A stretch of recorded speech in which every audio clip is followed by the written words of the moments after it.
हाँ तो भाई, क्या हाल है आप सभी के? अच्छे हैं सभी? चलिए, तो जैसा कि मैंने आपको बताया कि कल हमने अपने रिवाइज सिलेबस के बारे में बात की थी, तो आप सभी समझ गए होंगे, है ना? चलिए,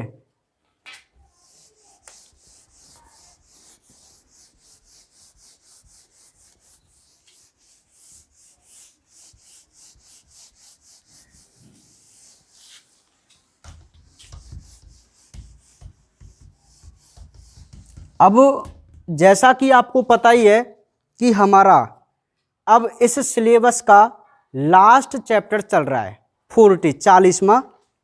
ठीक है भाई, चैप्टर 40 मानव के प्रमुख एवं सामान्य रोग।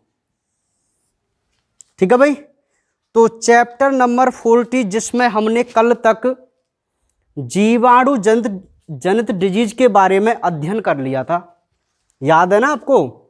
कल हमने बैक्टीरिया से जितनी भी डिजीज होती हैं, नॉर्मल और प्रमुख डिजीज, उनके बारे में हमने कल तक अध्ययन कर लिया था भाई। ठीक है, तो आपको बैक्टीरिया जनित जो डिजीज हैं उनमें से कोई रोग कारक तो आपको जरूर याद रखने हैं, है ना भाई? और जैसा कि आपको पता है, यह एक ऐसा चैप्टर है जिसमें से कोई भी चीज नहीं हटाई गई है ना? 40वें चैप्टर में से डिटो है पूरा चैप्टर। ठीक है, क्योंकि मैंने पहले ही आपको सेलेक्टिव चैप्टर लिए थे, उसी हिसाब से जो हट जाएं, जो नहीं हटेंगे ना, उसी हिसाब से लिए थे। तभी तो मैंने 37 से 38 को स्टार्ट नहीं किया था, सीधे ही 39 को किया था और 40 को किया था, है ना? क्योंकि आपको याद हो तो इससे पहले मैं 21 का जिक्र किया भी था मैंने कि अब हम 21 को स्टार्ट करेंगे, लेकिन वो मैंने इसलिए ही नहीं कराया क्योंकि उसके हटने के बहुत ज़्यादा चांस थे, है ना? चलिए, तो कोई बात नहीं, अब हम नेक्स्ट बात करते हैं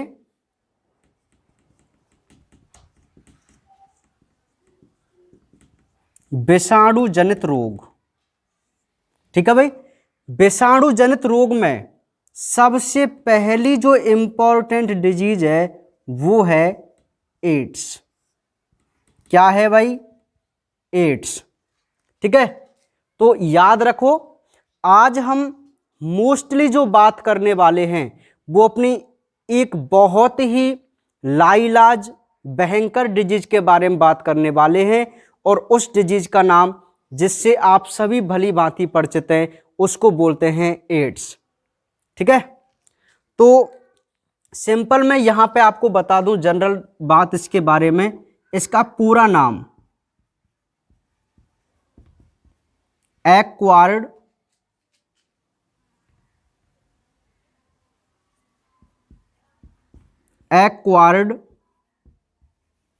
इम्यूनो डेफिशिएंसी सिंड्रोम।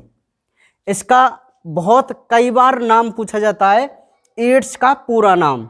तो एक्वायर्ड इम्यूनो डेफिशिएंसी सिंड्रोम, यानी कि एक ऐसा सिंड्रोम जिसमें हमारे इम्यून सिस्टम की क्या हो जाए? कमी हो जाए। डेफिशिएंसी का क्या मतलब होता है? कमी होना। किसमें कमी होना? इम्यूनो यानी कि प्रतिरक्षा तंत्र में, और एक्वायर्ड का मतलब है उपार्जित। एक प्रकार से ऐसा अर्जित सिंड्रोम जिसकी वजह से हमारी इम्यूनिटी कमजोर हो जाए तो हम उस डिजीज को ही एड्स बोलते हैं। एड्स, तो इसका फुल फॉर्म आपको जरूर याद रखना है एड्स का। फिर हम बात करते हैं इसके रोग जनक की। तो इसका जो रोग जनक है वह है ह्यूमन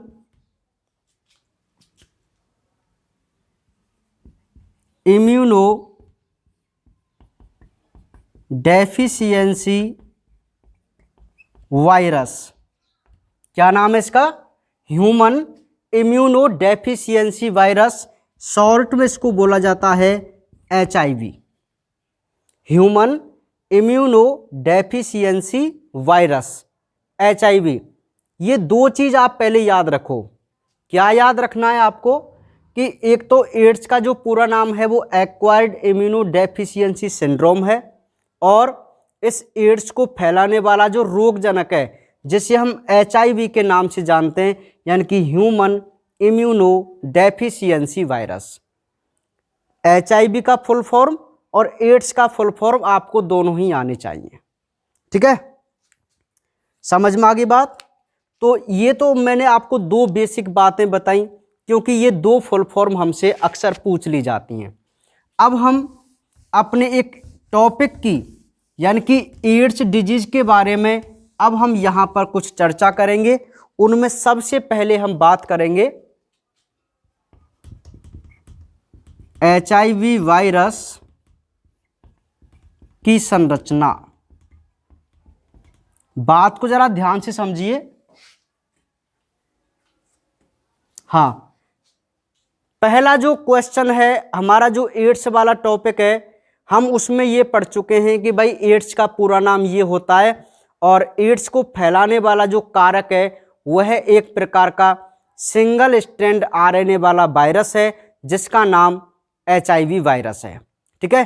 तो सर्वप्रथम हम यही देख रहे हैं कि आखिर जो ये HIV वायरस है उसकी स्ट्रक्चर कैसे होती है, ठीक है। तो बहुत अच्छी तरीके से मैं आपको यहाँ पर बता रहा हूँ, शॉर्ट तरीके से, तो ध्यानपूर्वक समझना आप। HIV वायरस, ठीक है। तो देखिए, यह विषाणु फॉस्फोलिपिड की दो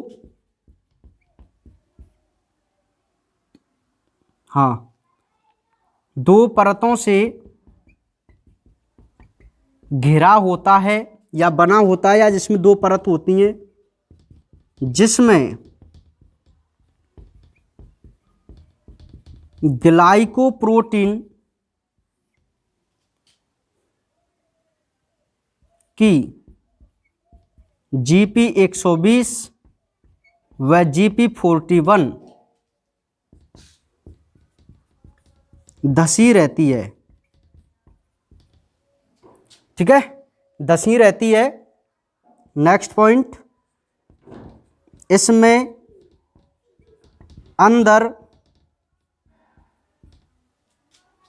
एकल RNA के दो अणु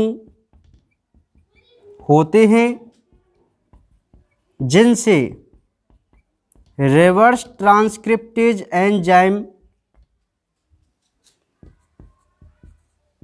संबद्ध होते हैं।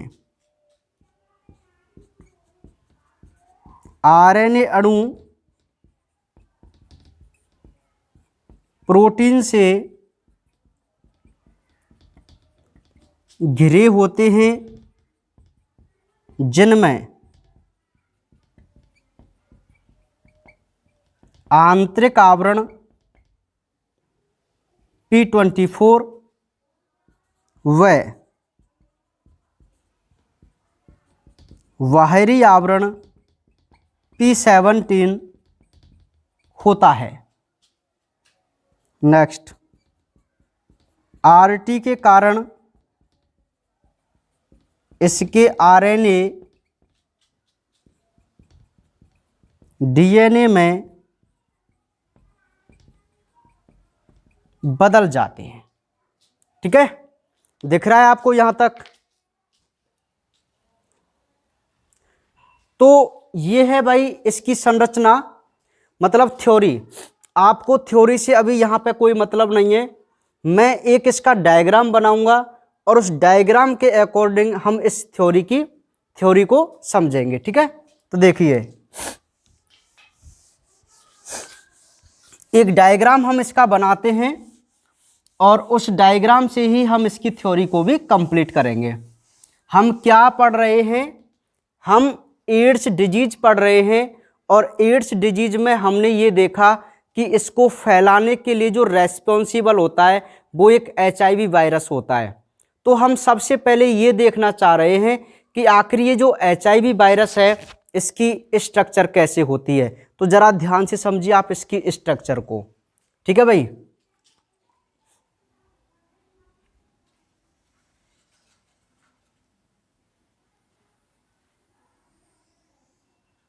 थोड़ा सही नहीं हुआ, चलो अब सही बनेगा, ठीक है।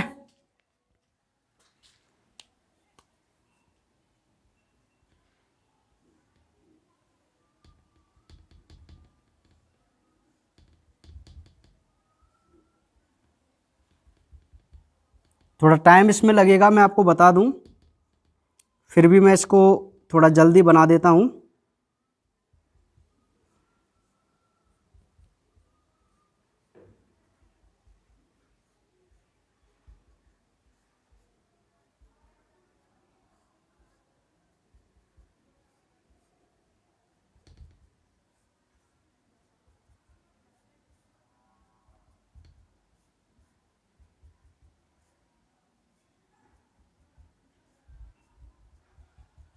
देखिए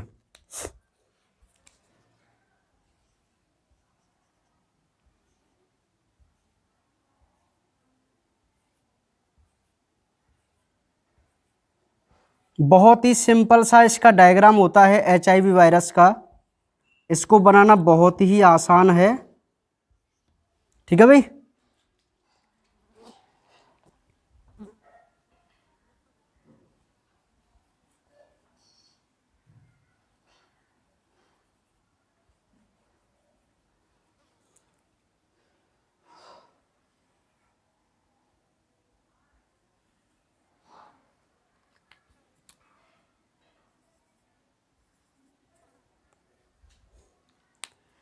तो ध्यानपूर्वक समझिए, मैंने आपके सामने जो ये डायग्राम बनाया है, यह डायग्राम HIV वायरस का है।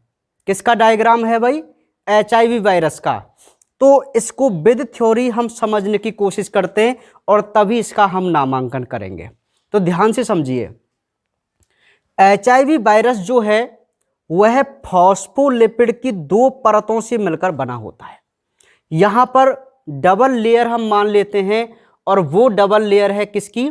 फॉस्फोलिपिड की।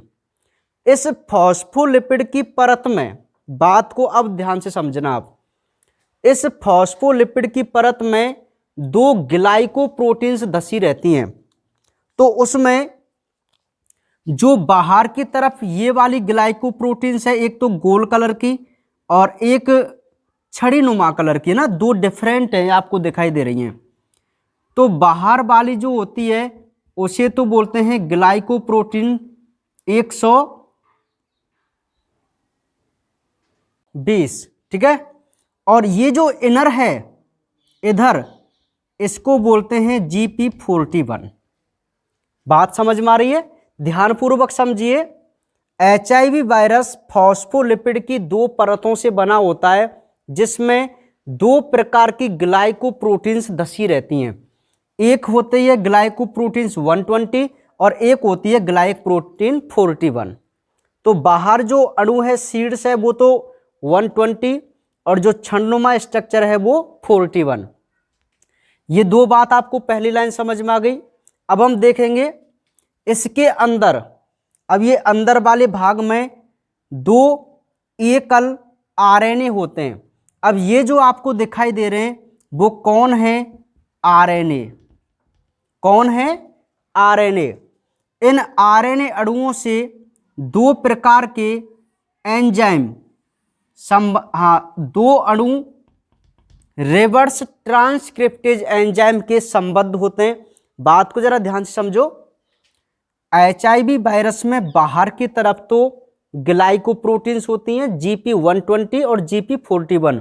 GP का मतलब कुछ नहीं है, G का मतलब ग्लाइको और P का मतलब प्रोटीन। क्लियर? अच्छा, इसके सेंटर वाले भाग में 2 सिंगल स्ट्रैंड RNA होते हैं, एकल RNA।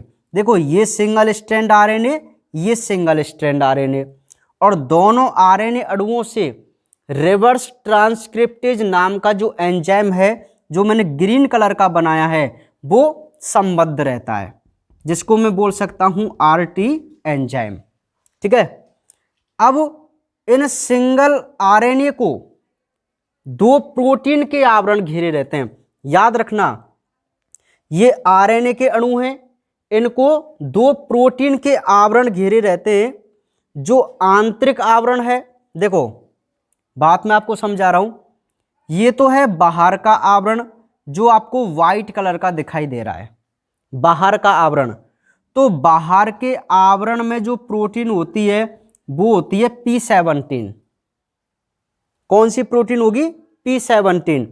और जो आंतरिक आवरण है, जो मैंने क्रेंज संरचना बनाई है, जो माला जैसी संरचना बनाई है, यह आंतरिक आवरण है जिसमें होती है प्रोटीन 24। समझ में आ गई बात? तो यह है हमारे HIV की स्ट्रक्चर। तो देखिए कितनी सिंपल इसकी संरचना है HIV वायरस की, बहुत सिंपल है। ये फॉस्फोलिपिड की दो परतों से बना होता है, जिसमें ग्लाइकोप्रोटीन 120 और ग्लाइकोप्रोटीन 41 धसी रहती है। क्लियर? इसके सेंटर में आरएनए के दो अणु होते हैं जो कि सिंगल स्ट्रैंड है, और दोनों अणुओं से आरटी एंजाइम संबद्ध रहता है। ये जो आरएनए अणु हैं वो प्रोटीन से घिरे रहते हैं, जिसमें आंतरिक प्रोटीन P24 और बाहरी प्रोटीन P17 की लेयर या आवरण होता है। क्लियर? इसमें इसका एक काम और आपको बता देना है। मैं रिवर्स ट्रांसक्रिप्टेज को आपको पहले भी बता चुका हूं, यदि आपको याद हो, chapter number 15 cDNA, complementary DNA, पूरक डीएनए। कहा था मैंने कि वायरस सिंगल स्ट्रैंड के आरएनए पर यदि आरटी एंजाइम की क्रिया कराई जाए तो एक डीएनए की फोटोकॉपी बनती है, और उस डीएनए को हम cDNA कहते हैं, बोलते हैं ना। तो भाई ये जो cDNA की घटना है ना, या जो आरटी एंजाइम है, वो हम यहीं से प्राप्त कर सकते हैं HIV वायरस से। क्योंकि HIV वायरस खतरनाक इसलिए होता है क्योंकि इसके आरएनए पे जो ये एंजाइम है ना, ये एंजाइम इसके आरएनए को डीएनए में बदल देते हैं, और ये डीएनए हमारे डीएनए से जुड़कर हमें नुकसान पहुंचाता है। ठीक है, तो आरटी एंजाइम की वजह से ये हमें बीमारी या नुकसान पहुंचा पाता है। ठीक है भाई? तो बताइए, यदि आपसे HIV की संरचना पूछी जाए तो आप आराम से बता सकते हैं या नहीं बता सकते?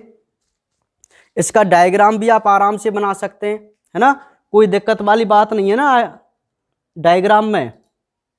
तो ये टॉपिक आपको समझ में आ गया, HIV की संरचना। थोड़ा सा आप पढ़ना, इस डायग्राम को देखना, और सारी बातें आपके समझ में आ जाएंगी। ठीक है, चलिए अब ध्यान से मेरी एक बात सुनिए आप। इस चैप्टर में कुछ 2-3 डिजीज ऐसी हैं जो थोड़ी बड़ी हैं, और 2-3 क्या, 2 ही डिजीज मैं आपको बताऊं। एक तो है कैंसर और एक है एड्स। 2 डिजीज इतनी इंपॉर्टेंट हैं जहां से क्वेश्चन बनने के ज़्यादा चांस होते हैं, और क्वेश्चन टुकड़ों में आता है। टुकड़े का मतलब, जैसे अब इसमें बहुत सारे क्वेश्चन बन गए, जैसे एड्स किन कारणों से फैलता है ना, एक क्वेश्चन बन गया अपने आप में। एड्स से बचाव कैसे करेंगे, 2 कारण बन गए। बात समझ में आ रही है? एड्स के लक्षण क्या है, हालांकि हमारे सिलेबस में इसके लक्षण नहीं दिए गए, मतलब मुख्य रूप से नहीं दिए गए, लेकिन फिर भी हम उनको देखेंगे। एड्स का निदान आप कैसे करेंगे? तो ऐसे क्या है, टुकड़ों में यहां से क्वेश्चन बनते हैं। तो एक क्वेश्चन तो हमने यहां पे पढ़ लिया कि HIV की संरचना। अब हम शॉर्ट रूप से इनके कारण, बचाव, उपचार आदि देखते हैं। तो एड्स के कारण, हालांकि आप इन जानते हैं इनको, फिर भी हम एक बार देख लेते हैं। तो कारण में सबसे पहला असुरक्षित यौन संबंध से। नेक्स्ट, रोगी व्यक्ति का रक्त आधान से नेक्स्ट,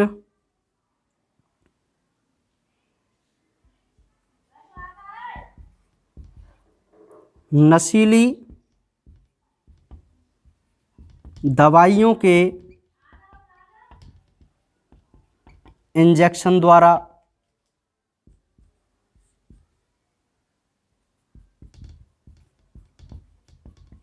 रोगी मां से शिशु में, ठीक है, और हाँ ठीक है,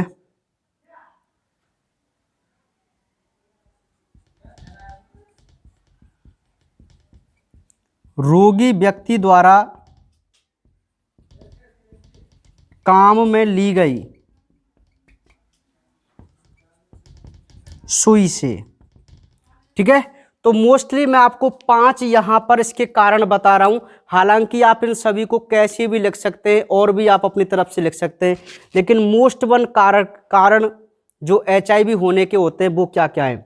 देखो, एक तो असुरक्षित यौन संबंध से एड्स होने के सबसे ज़्यादा चांस होते हैं। दूसरी बात, कोई रोगी व्यक्ति है और उसका रक्त यदि हम किसी स्वस्थ व्यक्ति में ट्रांसफ्यूजन कर दें तो उसमें क्या हो जाएगा, HIV का संचार हो जाएगा। नशीली दवाइयों के इंजेक्शन से, इसका मतलब मैं आपको बता देता हूं, जैसे कोई रोगी व्यक्ति है ना, और आपने देखा होगा जो कुछ गैंग होते हैं जिसमें चरस गांजा और इनका प्रयोग करते हैं, मतलब मैं ये कहूं कि जो नशा करने के क्या बोलते हैं उनको, लत जिनको लग जाती है ना, नशा करने की जो लत उनको लग जाती है ना, तो वो क्या करते हैं, एक ग्रुप में होते हैं और वो एक ही इंजेक्शन से क्या है, उस ड्रग को ऐसे लगाते रहते हैं, है ना। अब जैसे एक व्यक्ति ने लगाया, अब मान लीजिए उसको HIV हो रहा है, तो उसका दूसरा साथी भी क्या करेगा, उसी इंजेक्शन से वो ड्रग्स लेगा, तो उसको भी इसका क्या हो जाएगा, संचार हो जाएगा। तो नशीली दवाइयों के इंजेक्शन द्वारा, अब ये वो इंजेक्शन मत समझना कि कोई नशा करने वाली दवाई से ही हो जाए ना, मेरा मतलब है जो लड़के नशा करते हैं इंजेक्शन के माध्यम से, तो उनमें भी ये हो जाता है। यदि माँ को HIV है तो उसका जो शिशु होता है उसको 101% HIV होगा। और यही है रोगी व्यक्ति द्वारा, जैसे डॉक्टर्स है तो कोई HIV पॉजिटिव है, उसको एक इंजेक्शन दिया, अब मान लीजिए उसी सुई को फेंका नहीं और उसी सुई का प्रयोग हमने किसी और व्यक्ति पर कर दिया तो वो भी HIV पॉजिटिव हो जाएगा। और जैसे उसी प्रकार, जैसे मैं आपको बताऊं नाई की बात, जैसे हम शेविंग करवाते हैं है ना, तो कट लग जाए, जैसे एक ही ब्लेड का नाई प्रयोग कर रहा है, अब रोगी व्यक्ति है, उसकी शेविंग की उसने उसी ब्लेड से और उसके कट लग गया, यदि कट नहीं लगा तो कोई दिक्कत नहीं है, ऐसा नहीं है, कट यदि लग जाए तब संचार होने की संभावना होती है। जैसे एक रोगी व्यक्ति की शेविंग हो रही है, उसके कट लग गया तो जो ब्लड है वो ब्लेड पर लगेगा, अब नाई यदि उस ब्लेड को चेंज नहीं करे और किसी दूसरे व्यक्ति की वो शेविंग उसी से कर दे और उसके भी कट लग जाए, तब उसके HIV 101% होगा, ठीक है। तो ये है भाई HIV होने के कारण। तो आप हालांकि इनको क्या है, आप पढ़ते ही आए हैं तो लगभग आप हालांकि जानते ही हैं इनको, और इसमें आप थोड़ा सा देख लेंगे तो कोई दिक्कत वाली बात भी नहीं है। कारण के बाद अब हम नेक्स्ट बात करते हैं कि हम इसका बचाव कैसे करें। बचाव तो देखिए भाई, नंबर 1, सुरक्षित यौन संबंध स्थापित करें, ठीक है। नेक्स्ट,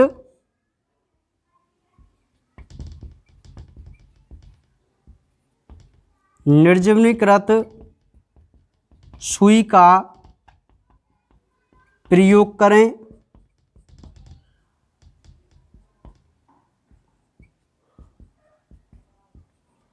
अधिकृत रक्त बैंकों से ही रक्त लें,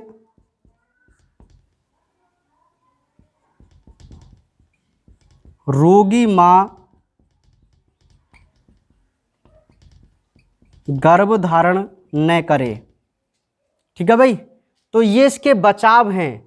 बचाव सबसे मोस्ट वन जो इसका बचाव है ना, वो है कि हमें एक ही साथी के साथ यौन संबंध स्थापित करने चाहिए, यानी कि विश्वसनीय साथी के साथ वफादार होना चाहिए अपने पार्टनर के साथ, है ना। ठीक है, और हमें निर्जमीकृत सुई का प्रयोग करना चाहिए, मतलब स्टरलाइज। स्टरलाइज का मतलब होता है जिसमें कोई भी किसी भी प्रकार का इन्फेक्टेड नहीं हो उसमें, है ना। निर्जमीकृत, समझ रहे हैं आप, निर्जमीकृत, है ना। नेक्स्ट है अधिकृत रक्त बैंकों से ही रक्त लें, यानी कि हमें ब्लड ट्रांसफ्यूजन करना है तो जिनके पास अथॉरिटी है, अधिकृत हैं, उनसे ही हमें ब्लड लेना चाहिए। और रोगी जो माँ होती हैं, HIV पॉजिटिव जो माँ हैं, वो उन्हें गर्भ धारण करने से बचना चाहिए। ठीक है, तो ऐसा करके हम एड्स से क्या कर सकते हैं, बचाव कर सकते हैं। उपचार नहीं है ये बचाव है ना भाई। चलिए, तो बचाव आपकी समझ में आ गया। ये तो सिंपल है ना, इसलिए कोई दिक्कत वाली इनमें ऐसी बात तो है नहीं। लक्षण मैं आपको थोड़ा सा बता देता हूं, इनके लक्षण क्या हैं। लक्षण है इसका मोस्ट वन लक्षण, अत्यधिक वजन कम हो जाना। नेक्स्ट, प्रतिरक्षा तंत्र कमजोर होना, लंबे समय तक बुखार रहना। ठीक है,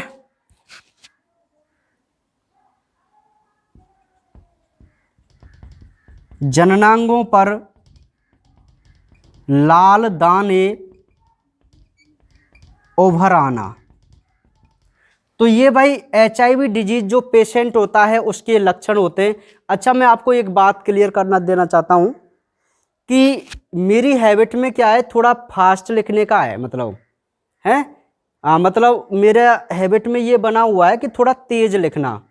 तो आपको शब्द कोई ऐसे समझने तो है नहीं, आप कौन से नोट्स उतार रहे हैं, आपके पास PDF है, आपको तो केवल मेरी वॉइस सुननी है और यहां पर समझना है केवल। समझ रहे आप मेरी बात को? हाँ, तो देखिए लक्षण की मैं बात करूं तो HIV व्यक्ति में जो लक्षण होते हैं, एक तो उनका जो वजन है वो अत्यधिक कम हो जाता है, उनका प्रतिरक्षा तंत्र है वो बहुत कमजोर होता है, लंबे समय तक उन्हें बुखार रहता है, यानी कि बार बार बहुत सारी बीमारियां उनको घेर लेती हैं HIV पीड़ित व्यक्ति को। और जो जननांग होते हैं उन पर छोटे छोटे लाल रेड कलर के दाने उभर आते हैं। ठीक है, तो ये हैं इसके लक्षण, किसके, HIV के। लक्षण के बाद एक बहुत इंपॉर्टेंट क्वेश्चन मैं आपको भी यहां पर बताने जा रहा हूं, और वो है इसका निदान। क्या है? निदान। मैं आपको बता दूं कि मैंने आपको निदान और उपचार में अंतर बताया था, यदि आपको याद हो तो, कि निदान और उपचार में अंतर होता है भाई। निदान का मतलब होता है आप उस डिजीज की पहचान करवा रहे हैं कि हमें यह बीमारी है, और उपचार का, जब आपकी बीमारी का निदान हो जाएगा तब आपका डॉक्टर उपचार करेंगे। तो निदान जो इसका किया जाता है वो इसके 2 परीक्षण किए जाते हैं, एक है एलाइजा परीक्षण और एक है वेस्टर्न ब्लॉट परीक्षण। केवल आपको इनके नाम याद रखने हैं बस, कि एड्स का जो निदान किया जाता है वो 2 परीक्षणों से किया जाता है, एलाइजा परीक्षण और वेस्टर्न ब्लॉट परीक्षण। एलाइजा परीक्षण, इसका पूरा नाम आपसे पूछ लिया जाता है, तो मैं इसका पूरा नाम आपको बता दूं, एंजाइम लिंक्ड इम्यूनो सॉर्बेंट असे। ऐसे ऐसे ASSAY। इसका पूरा नाम देखिए, एंजाइम, ई का मतलब एंजाइम, एल का मतलब लिंक्ड मतलब जुड़ा हुआ रहना, आई का मतलब इम्यूनो, एस का मतलब सॉर्बेंट और ए का मतलब होता है ऐसे ऐसे। ठीक है, तो एलाइजा एक परीक्षण है और इससे क्या है, हमें एड्स जो डिजीज है उसकी हम पहचान करते हैं इससे, एक तो एलाइजा परीक्षण से और एक वेस्टर्न ब्लॉट परीक्षण से। ठीक है भाई, तो ये दो इसके परीक्षण हैं जिनसे हम इसका निदान करते हैं एड्स का। ठीक है भाई, समझ में आ गई बात। और यदि हम इसके उपचार की बात करें तो उपचार में जो सबसे ज़्यादा प्रयोग में ली जाती दवाई है वो AZT है। क्या है? AZT। तो उपचार में आप देख लेना, एक दो मैंने दवाई लिखी है, ठीक है, DDC वगैरह है ना, ऐसे मैंने लिखी है, तो वो आप देख लेना, कोई दिक्कत वाली बात नहीं है। तो ये हमारा एड्स जो डिजीज है वो कंप्लीट है। बाकी अभी एड्स से रिलेटेड एक और क्वेश्चन है यहाँ पर, पश्च विषाणु की प्रतिकृति। मैंने अभी आपको रेट्रोवायरस के बारे में नहीं बताया, कल की वीडियो में या अगले लेक्चर में हम अपने रेट्रोवायरस के बारे में या एक और बहुत इंपॉर्टेंट क्वेश्चन के बारे में बात करेंगे। तो आज की वीडियो से केवल आपको यही याद रखना है कि HIV वायरस की संरचना कैसी होती है, HIV का पूरा नाम, एड्स का पूरा नाम, किन कारणों से होता है, कैसे हम इसका बचाव करें, कैसे हम इसका निदान करें और क्या इसके लक्षण होते हैं। केवल यही चीज़ आज आपको पढ़नी है, बाकी बातें करेंगे कल। ठीक है।